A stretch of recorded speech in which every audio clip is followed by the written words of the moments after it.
Hey, could you be a bit more diligent with the housework? When I got home from work, I was met by my disgruntled husband. I'm sorry, I've just been so busy lately. I promise it'll calm down soon. Just bear with me. I've been working overtime continuously these past days, so I've barely had time to do house chores when I get home. I manage to do the laundry almost every day, but since it's not appropriate to vacuum late at night, I only quickly vacuum the living room on weekday mornings. For meals, I mostly resort to meal prep or takeout. Even I can't deny that I'm feeling miserably at house chores. My name is Michelle. I'm a 29-year-old office worker. I met my husband Jake, who was my middle school classmate, by chance at a cafe about 3 years ago, and we exchanged contact details. On the day we met, I was out alone watching a movie. As we live in a small town, almost everyone goes to the same large movie theater. On my way back, I noticed Jake sitting at a table next to mine at a cafe in the shopping mall where the theater was. It was like a scene from a comic book. I even wondered if it was fate. Although we exchanged contact details then, we didn't communicate much. But later on, we both attended a school reunion, and our relationship began amidst the encouragement from our friends. Jake and I got along well in the past, and we still clicked, so he proposed a year into our relationship. Perhaps because we live in a small town where people tend to get married young, I was starting to feel the pressure by my late 20s, so I accepted the proposal immediately. Of course, I love Jake. But looking back, I wish I had taken more time to understand him better. Jake, who has always lived with his parents, is practically incapable of doing housework. Since I used to live alone and have my way of doing things, I prefer to do everything myself, rather than getting half-hearted help. I only ask Jake to take out the garbage and clean the bathroom, and I take care of the rest of the housework. But a month ago, I started a busy period at work and began working overtime. A colleague also recently went on maternity leave, so there is even more work than usual during this busy period. As a result, I have less time for house chores, and it seems to annoy Jake. And finally, Jake blew up his frustration. Exhausted, I came home to hear, Michelle, enough is enough. I'm supposed to wear this outfit tomorrow, but you didn't even wash it. All you have to do is throw it in the washer and hang it out to dry. Why can't you do that? I didn't even have time to do the laundry yesterday as I came home late. I didn't have time this morning either, so I was planning to do it when I got home today. And another takeout meal?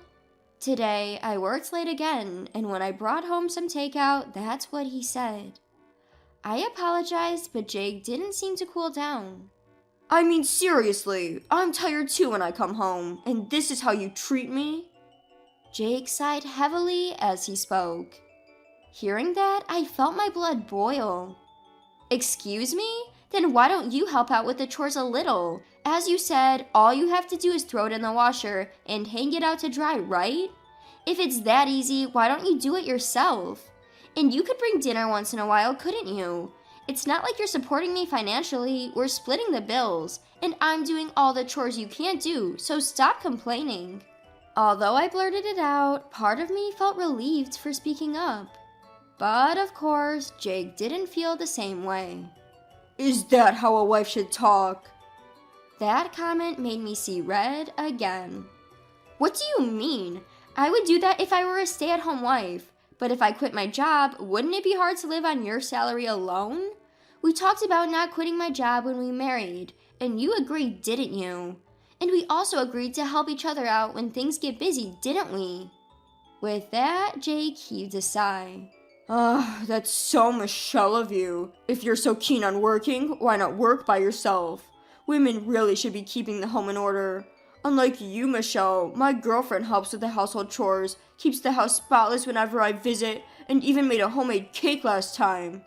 At that moment, I froze. Wait, what did you just say? Girlfriend? Who are you talking about? An old flame? Or are you having an affair? While my mind raced with a flurry of thoughts, Jake smirked.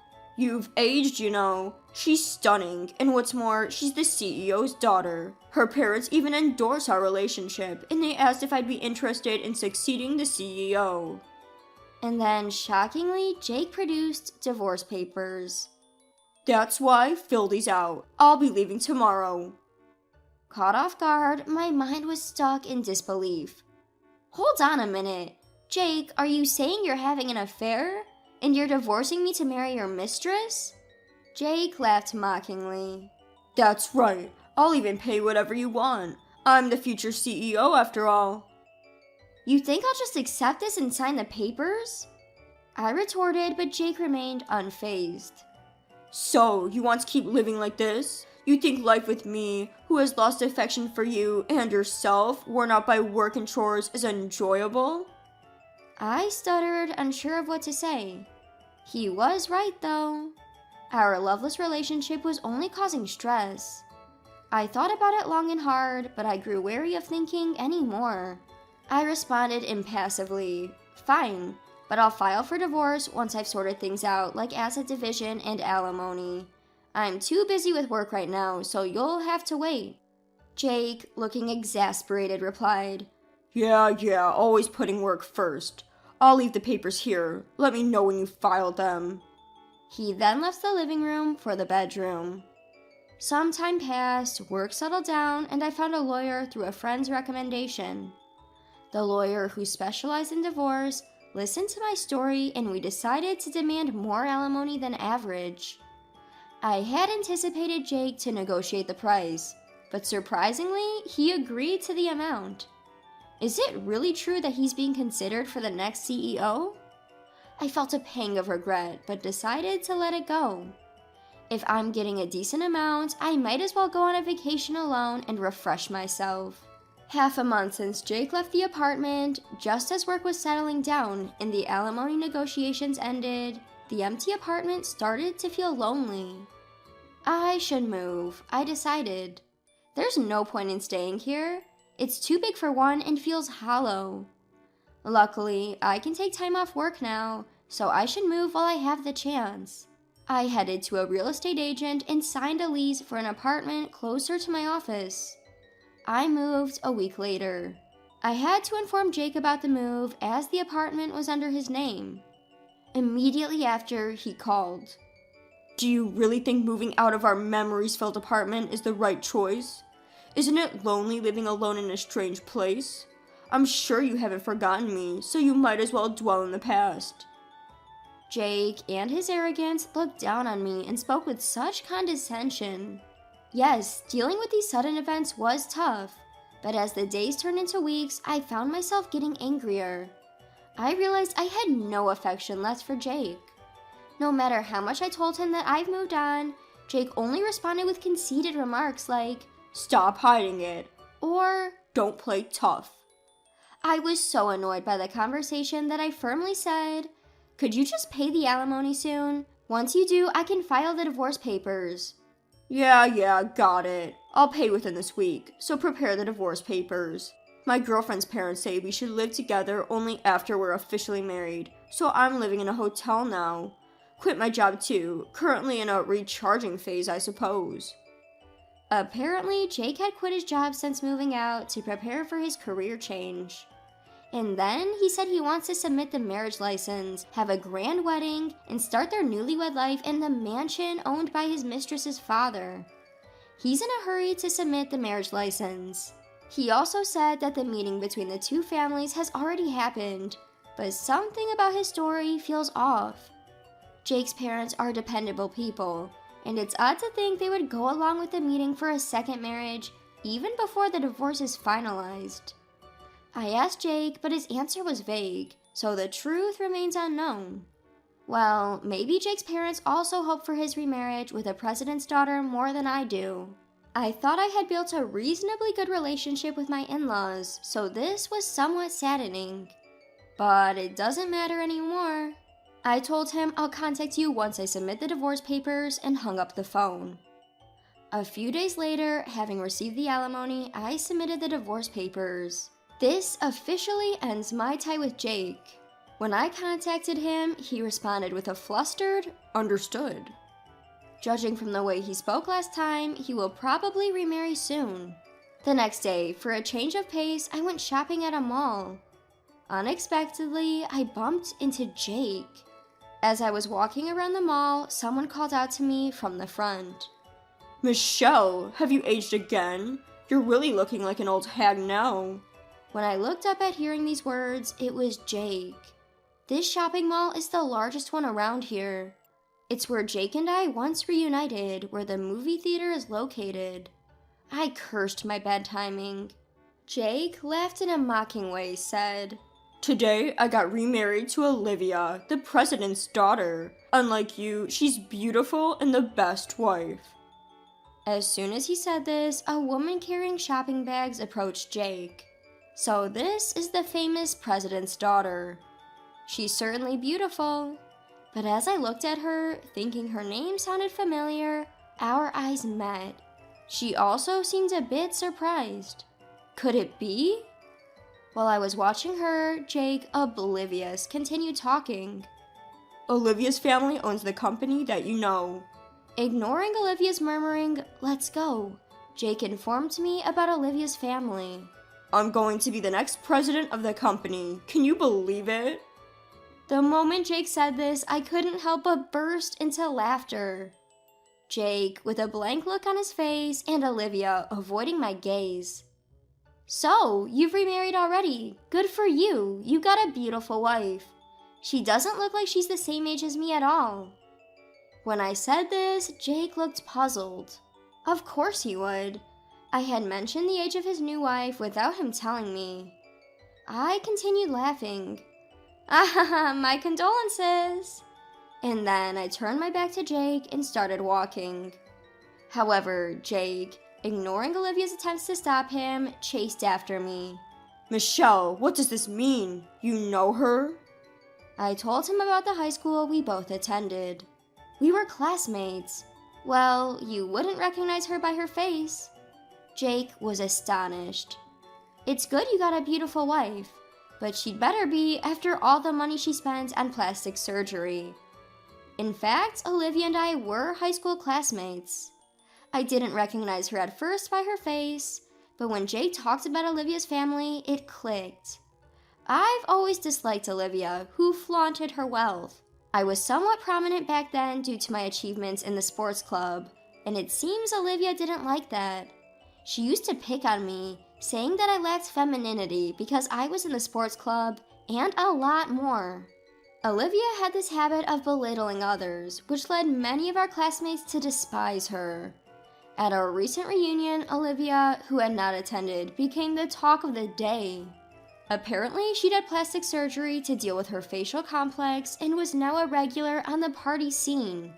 Remember the girl Jake called ugly when he saw my graduation album? I recall telling him that she was the CEO's daughter. Jake, at this memory, turned pale. Even if she's rich, I wouldn't want that face, he had said. As the memory returned to Jake, he reddened and yelled at Olivia. Were you deceiving me all along? A heated argument ensued between Jake and Olivia.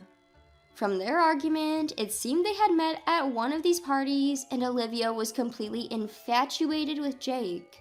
Olivia, in a remarkable bout of audacity, retorted, I didn't lie. I just didn't say because you didn't ask. Jake was about to burst with anger, but Olivia cut him off. I've been waiting all this while for you to finally break up with Michelle, your living girlfriend. Besides, it's settled that I'll work at my father's company. I can even live in a luxury apartment. It doesn't matter now. The worst part is finding out Michelle is your girlfriend. Small world, huh? I felt something was off. Wait, does Olivia not know you're divorced, Jake? At this, Jake hurriedly tried to silence me, but I revealed that I was once married to Jake and had filed for divorce just the day before. Olivia was left speechless. I continued, in fact, I called Jake's mother yesterday to inform her about the divorce.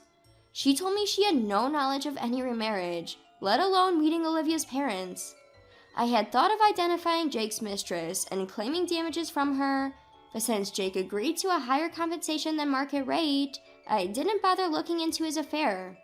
But to think he was hiding his marital status? That's marital fraud, isn't it? After they turned pale and bickered a bit, I decided to leave the scene. A few days later, I was contacted by Olivia through one of our classmates. "Please don't tell anyone about this." And I received a sum of money she referred to as compensation for my troubles. More like hush money, I suppose. But I had no intention of telling anyone anyway, and getting paid for my silence was a bonus. Olivia ranted about Jake to me at that time. Apparently, the parents Jake had brought for the meet and greet were not his actual parents, but were hired from a family rental service. I was surprised such a service existed, but it made me wonder if Jake had wanted to marry Olivia, or if he was just after the CEO's position.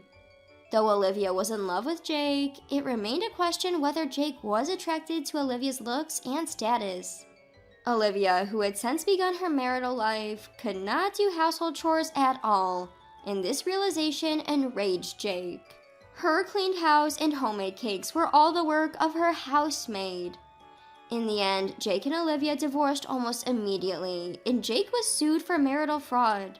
Despite the hush money, Olivia spilled the beans, and apparently her father was livid. It was rumored that Jake might find it difficult to continue living in this town.